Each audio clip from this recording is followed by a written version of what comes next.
अपरिचित नहीं है, क्योंकि आज के युग में मीडिया का इतना विस्तार है, सभी को पता है। परंतु फिर भी कुछ संक्षिप्त जानकारी मैं इस विद्यालय के बारे में दूंगी। जैसे कि नाम से ही सिद्ध होता है, विद्यालय है प्रजापिता ब्रह्मा कुमारी ईश्वरीय विश्वविद्यालय। तो ये विद्यालय जब शुरू हुआ तो बहुत छोटे स्तर पर सन 1937 में सिंध हैदराबाद में स्वयं परमात्मा ने प्रजापिता ब्रह्मा के माध्यम से इस विद्यालय की स्थापना की, इसकी शुरुआत की। तब इसका बहुत छोटा सा रूप था और जिसको नाम दिया गया ओम मंडली, क्योंकि वहाँ पर ओम ध्वनि से सभी को अपने सकारात्मक चिंतन की ओर ले जाया जाता था। हमारे जो नैतिक और आध्यात्मिक मूल्य कहीं बहुत पीछे छूट गए थे, उनकी पुनर्स्थापना करने के लिए इस विश्वविद्यालय की स्थापना हुई। और उस समय नारियों का अपमान होता था, उनको बहुत हेय दृष्टि से देखा जाता था। तो परमपिता परमात्मा ने स्वयं इस संस्था को, ये एक विशेष ऐसी संस्था है जो नारियों के द्वारा संचालित है, तो सबसे पहले इसका प्रशासन जगदम्बा सरस्वती के हाथ में दिया और उन्होंने ही इतने बड़े संगठन को संभाला और आगे बढ़ते गए। और धीरे धीरे जब भारत और पाकिस्तान का विभाजन हुआ, उसके बाद ये संस्था स्थानांतरित होकर सन 1950 में माउंट आबू राजस्थान में स्थानांतरित हो गई और वर्तमान में भी अभी उसका मुख्यालय वहीं है।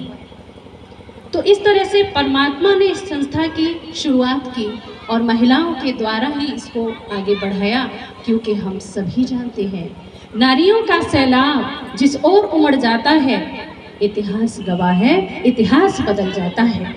तो इसलिए इतिहास बदल कर दिखाया और वो छोटा सा समूह आज बहुत बड़े विश्वविद्यालय के रूप में हमारे सामने है। इस विद्यालय को वैश्विक स्वीकृति और मान्यता प्राप्त है।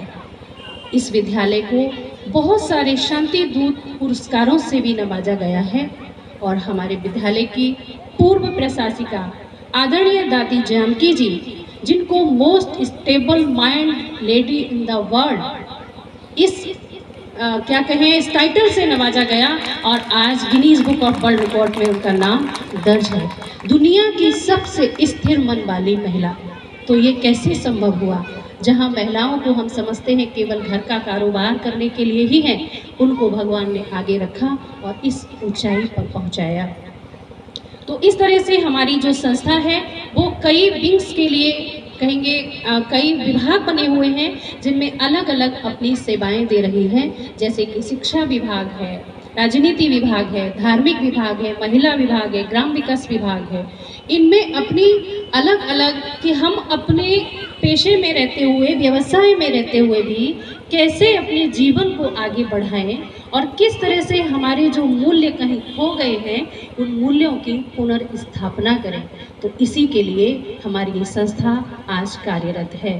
तो इस तरह से पूरे वर्ल्ड में 140 देशों से भी अधिक देशों में ये संस्था संचालित है और 10,000 इसके सेवा केंद्र हैं। 10 लाख से भी अधिक भाई बहनें रोजाना अपने जीवन परिवर्तन करने के लिए इस विद्यालय में पढ़ने आते हैं।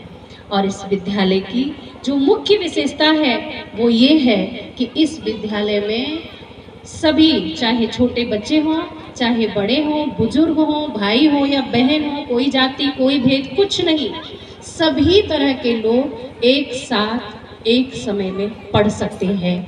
तो ऐसे विश्वविद्यालय की स्थापना आज के लिए बहुत ज़रूरी है, क्योंकि समय की पुकार है परिवर्तन परिवर्तन परिवर्तन।